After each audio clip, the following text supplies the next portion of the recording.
Aujourd'hui, les avocats de l'imam Aliou Badrando se sont retrouvés face aux journalistes. Maître Moussa Sarr, le coordonnateur des avocats, a invité le ministère public à requérir l'acquittement purement et simplement. Vous êtes aussi renseigné que moi. Vous prenez Agmi, c'est Mokhtar Ben Mokhtar. Le Boeing algérien. Agmi, c'est la même chose. Vous prenez Boko Haram, c'est autant Moustapha Youssef. Youssouf avant son décès. Donc, si ces gens sont de prétendus combattants, forcément, ils ont un maître spirituel. Et dès lors que parmi eux, il y a un ou deux qui sont passés il y a d'une dizaine d'années, donc c'est lui qui a le profil idéal.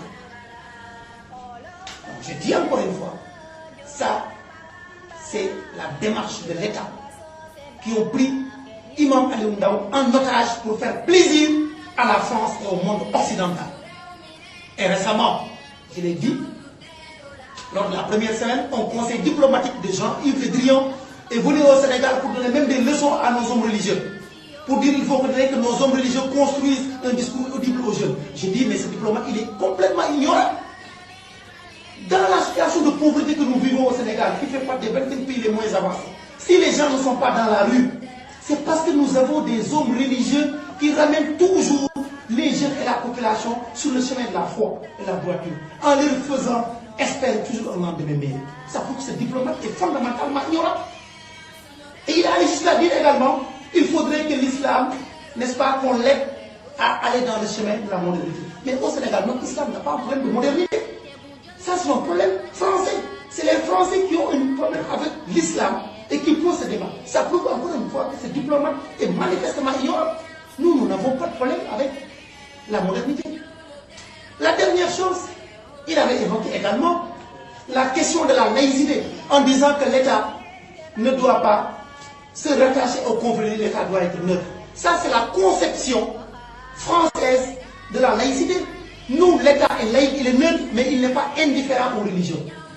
C'est pourquoi lorsqu'il y a Gammo, lorsqu'il y a Noël, lorsqu'il y a Pâques, il y a toujours une autorité de l'État qui est là. Ça prouve que ce diplomate est ignorant et il est venu s'ingérer dans les affaires intérieures du Sénégal, ce qui est inacceptable et scandaleux. C'est pour dire encore une fois, tout ça, en arrêtant Imam Aliou Ndao, l'État a voulu faire plaisir, n'est-ce pas, à l'État français, au monde occidental. Et j'estime que c'est inadmissible. Et personne ne doit l'accepter parce que c'est un très grand danger pour l'État de droit. Au prétexte de la lutte contre le terrorisme, Imam Aliou Ndao est contre toute forme de violence.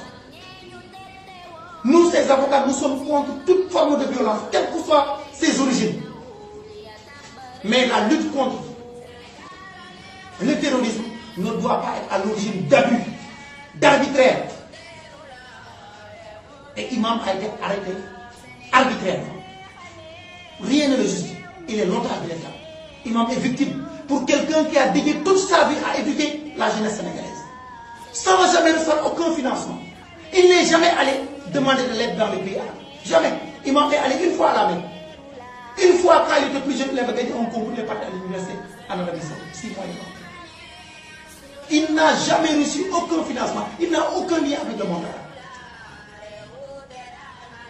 Il éduque la jeunesse sénégalaise, les nourrit à la suite de son front.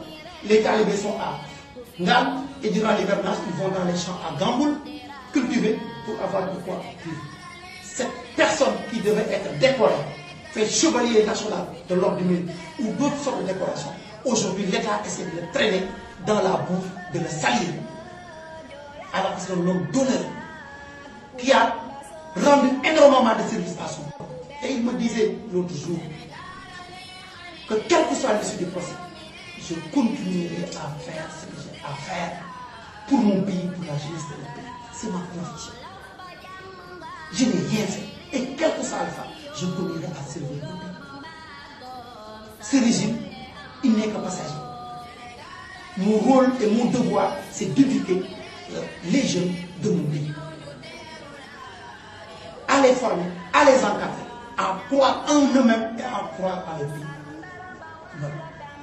Et pour terminer, nous espérons, parce qu'un procès, c'est l'occasion de rechercher la vérité. C'est ça un procès. L'interrogatoire, c'est pourquoi? C'est pour rechercher la vérité.